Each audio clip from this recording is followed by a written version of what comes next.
सार्वजनिक अंतर्गत online pre PhD कोर्सवर या अंतर्गत सेमिनार जो सादर करायचा आहे त्याचं आज मी सादरीकरण करणार आहे. माझे नाव श्रीमती वैशाली रामकृष्ण सार्नीकर. माझा विषय आहे शिक्षणशास्त्र आणि माझा रोल नंबर आहे 20. माझे संशोधक मार्गदर्शक आहेत आदरणीय डॉक्टर मनीषा आसोरे मॅडम, शिक्षणशास्त्र विभाग प्रमुख डॉक्टर बाबासाहेब आंबेडकर मराठवाडा विद्यापीठ उपपरिसर धाराशिव. आणि माझा विषय आहे लातूर जिल्ह्यातील जिल्हा परिषद माध्यमिक शाळांच्या अध्यापन आणि अध्ययन प्रक्रियेवर ऑनलाईन सोशल मीडियाच्या प्रभावांचा अभ्यास. आणि याच विषयावर मी पायलट अभ्यासाचं सादरीकरण करणार आहे.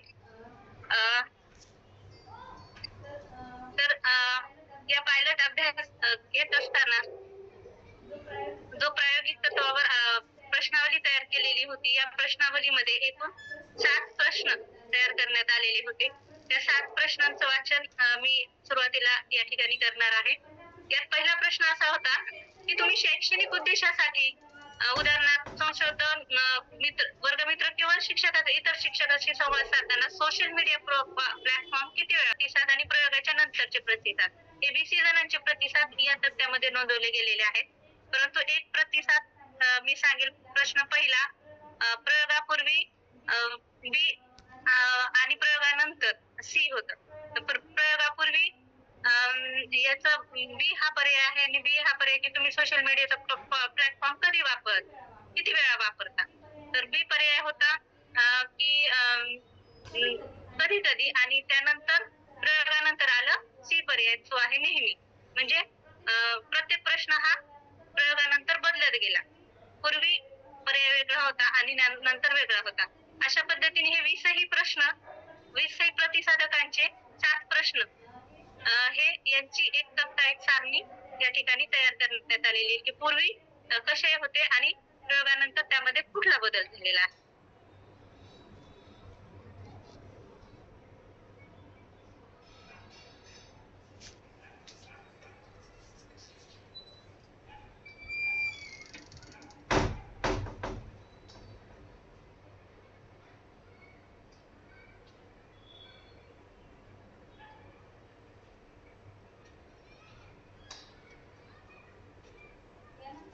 यानंतर या 7 प्रश्नांचे विश्लेषण आणि स्पष्टीकरण मी ते सादर करणार आहे. पहिला प्रश्न होता की तुम्ही शैक्षणिक उद्देशासाठी सोशल मीडिया प्लॅटफॉर्म किती वेळा वापरता. तर याचा परिणाम आपल्याला शैक्षणिक उद्देशासाठी सोशल मीडियाच्या वापराची वारंवारिता हा परिणाम आपल्याला तपासायचा होता. तर सोशल मीडियाच्या प्रयोगापूर्वीचे परिणाम आहेत. क्वचितला 20 पैकी 4 जणांनी प्रतिसाद दिला. बी कधी कधीला 20 पैकी 7 जणांनी प्रतिसाद नोंदवलेला आहे. वारंवार 7, नेहमी 2, आणि त्यानंतर प्रयोगाच्या नंतर हा बदल झालेला आहे की क्वचित साठी 1 आहे, कधीसाठी 4 जणांनी प्रतिसाद नोंदवलाय. वारंवार 20 पैकी 10 जणांनी प्रतिसाद नोंदवलाय आणि नेहमीसाठी 5 जणांनी प्रतिसाद नोंदवलेला आहे. जो बदल दिसून आलेला आहे तो असा आहे की सोशल मीडियाचा वारंवार आणि नेहमी वापरण्यात येणारी वाढ ही शैक्षणिक हेतूसाठी सोशल मीडियाचा उच्च असा अवलंब दर्शविते. याचा अर्थ आणि स्पष्टीकरण सांगायचं झालं तर सोशल मीडियाच्या हस्तक्षेपाने शैक्षणिक क्रियाकल्पासाठी सोशल मीडियाचा अधिक वारंवार वापर करण्यासाठी प्रोत्साहन दिलेले दिसून येते. या प्रश्नाच्या माध्यमातून हे स्पष्ट झालेलं आहे. दुसरा प्रश्न आहे की तुम्ही शैक्षणिक हेतूसाठी अध्यापनात कोणते सोशल मीडिया प्लॅटफॉर्म वापरता. यात सोशल मीडियाचे विविध प्लॅटफॉर्म आपण दिलेले होते. त्यापैकी यात आपल्याला शैक्षणिक उद्देशासाठी वापरले जाणारे सोशल मीडिया प्लॅटफॉर्म हे तपासायचे होते. तर प्रयोगापूर्वी युट्यूब साठी 18 आणि फेसबुक साठी 10 जणांनी प्रतिसाद नोंदवले होते. परंतु प्रयोगानंतर युट्यूब साठी 20 आणि फेसबुक साठी 11 आणि इतर साठी व्हॉट्सअप, टेलिग्राम किंवा टिकटॉक इतर यासाठी 12 नोंदवले गेलेले आहेत. आता यामध्ये आपल्याला हा बदल दिसून आला की शैक्षणिक उद्देशासाठी युट्यूबचा वापर वाढलेला वापर आणि इतर प्लॅटफॉर्मचा परिचय झालेला आहे. तर अर्थ आणि स्पष्टीकरणामध्ये आपल्याला सांगता येईल की सहभागींनी त्यांच्या प्लॅटफॉर्मच्या वापरात विविधता आणली. ते सूचित करतात की हस्तक्षेपानंतर म्हणजे प्रयोगानंतर अधिक संसाधने ते शोध घेत आहेत. त्यानंतरचा तिसरा प्रश्न होता, सोशल मीडियावर अध्यापन करताना तुम्ही कोणत्या प्रकारच्या शैक्षणिक सामग्रीमध्ये व्यस्त असता?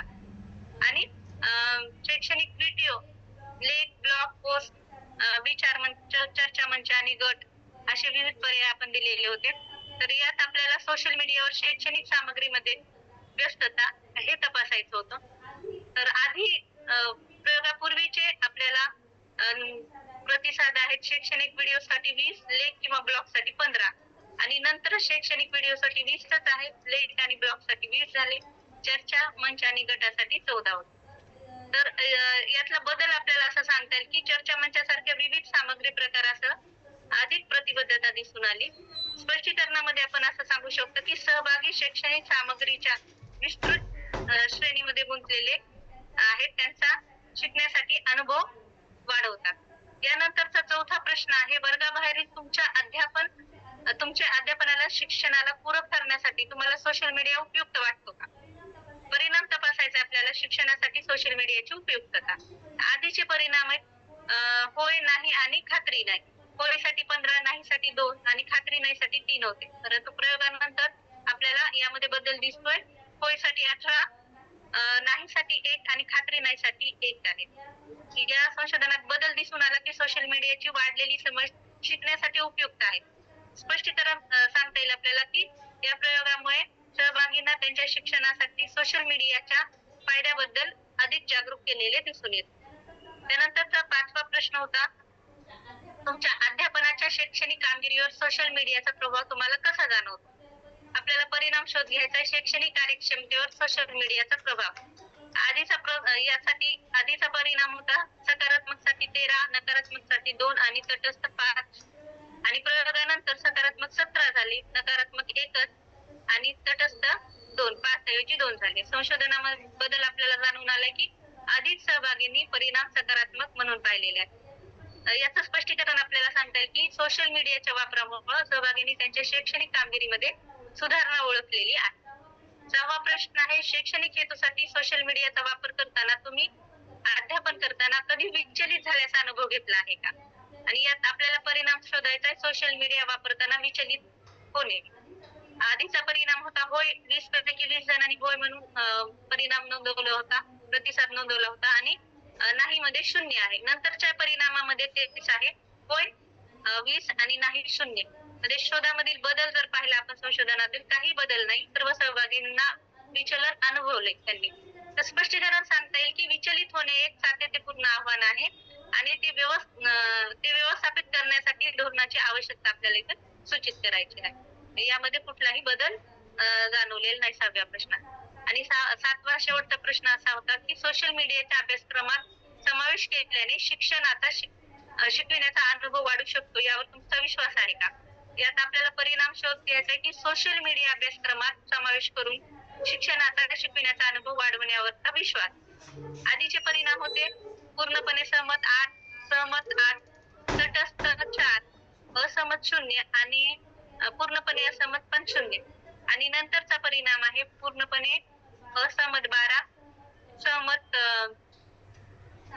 7, तटस्थ 1, असहमत 0 आणि पूर्णपणे असहमत सुद्धा 0च आहे. तर आपल्याला याच्यामध्ये शोधामधील बदल आहे की सोशल मीडिया एकत्रीकरणाच्या परिणामकतेमध्ये मजबूत करार दिसून आलेला आहे. स्पष्टीकरण सांगता येईल की हस्तक्षेपामुळे सोशल मीडिया एकत्रीकरणामुळे शिक्षण वाढू शकते या विश्वासाला बळकटी मिळते. तर अशा पद्धतीने त्या 7 प्रश्नाच्या प्रयोगापूर्वीचे प्रश्न आणि प्रयोगाच्या नंतरची त्यांचे प्रतिसाद यामध्ये आपल्याला तफावत आणि बदल दिसून आलेला आहे. शेवटी प्रायोगिक अभ्यासाचे परिणाम आणि सारांश येथे मी आपल्याला सांगित आहे. प्रायोगिक अभ्यासाचे परिणाम असे सूचित करतात की विद्यार्थ्यांमध्ये शैक्षणिक हेतूसाठी सोशल मीडियाच्या वापराची वारंवारता आणि विविधता यशस्वीरित्या वाढलेली आहे आणि सहभागीने शैक्षणिक कामगिरीवर अधिक सकारात्मक प्रभाव नोंदविला आहे. सोशल मीडिया शिकविण्यासाठी अधिक उपयुक्त असल्याचे सुद्धा आपल्याला इथून आढळलेले आहे.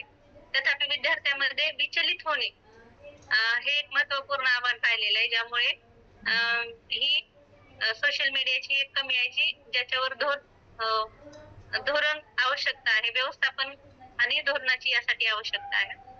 तर एकूणच हा अभ्यास असं सुचवतो की शैक्षणिक प्रक्रियेमध्ये सोशल मीडिया समकालीत केल्याने संभाव्य फायदे आहेत आणि ते अधिक शोधले जाऊ शकतात आणि पुरस्कृत सुद्धा केले जाऊ शकतात. तर अशा पद्धतीनं या पायलट अभ्यासाच्या माध्यमातून 20 प्रतिसादकाच्या अं, प्रतिसादानंतर अशा पद्धतीचे परिणाम आपल्याला दिसून आलेले आहेत. या प्रयोगासाठी नमुना म्हणून आपण 4 शाळा निवडल्या होत्या आणि या 4 शाळेमधील 4 आणि 5 शिक्षक आणि 4 असे 5 शिक्षक निवडले गेलेले होते. असे प्रतिसाद आपण त्यांच्याकडनं घेतलेले होते. हे सर्व शिक्षक लातूर जिल्हा परिषद शाळेमध्ये माध्यमिक शाळेमधीलच होते आणि हे करत असताना आपण पूर्वी आणि नंतर या दोन्ही पद्धतीने त्यांना एक कविता शिकवण्यासाठी दिलेली होती. जवळपास सगळे इंग्रजी या विषयाचे शिक्षक या पायलट स्टडीसाठी घेतलेले होते. अशा पद्धतीनं हा पायलट स्टडी किंवा हा छोटासा प्रायोगिक अभ्यास मी या विषयावर माझ्या संशोधन विषयावर केलेला आहे. यानंतर मी मॅडमला विनंती करते की मॅडमनी आपला प्रतिसाद नोंदवा. मॅडम काय म्हणते? नाही, मी यूज केलं होतं. आपलं प्रेझेंटेशन छान झालेलं आहे. आता मला आय होप की तुमचं रेकॉर्डिंग पण व्यवस्थित झालं असेल. And submit it to the university now and proceed further. आणि आल्यानंतर मग भेटायला याल किंवा फोन. ठीक आहे.